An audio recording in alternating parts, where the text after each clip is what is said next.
Hindi ako makakapayag, Mac. Kailangan buwelta ko sila. Maganda to. Ang disgrasya tayo. Gusto niyo buweltahan yung mga pumatay sa mga kampanya sundalo, mga terorista. Gusto niyo balikan.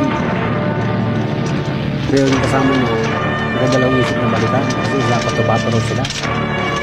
Yan, yun, napinan mo yung kasama niya, sumama na rin. Yan, mga talpandong yung mga idol. Magandang palpas yung magkulapit. Para! Panurin nyo lang, yan. Bababa sila dyan, bababa.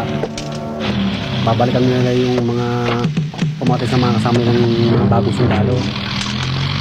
Ngayon mga idol, habang babalikan nila yung mga pumatay, may mga kasulubong sila nakasakay na sa kalabaw. Yan. Makita nyo dyan, mga kasalubong yung nakasakay sa kalabaw. Yan.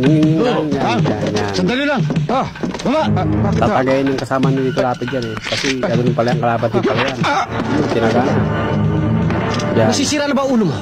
Bakit pati matanda pinakialaman mo? Yan ang sinasabi ko sa Madelo. Bago ka pala sa Cotabato. Tatanggalin yung mga nakasako. Tulog pala baril yun, mga armas na tinatong ng matanda. Nagaling sa mga kapwa ng sundalo. Yan. Magandang palabas na yan mga tol, panoorin nyo.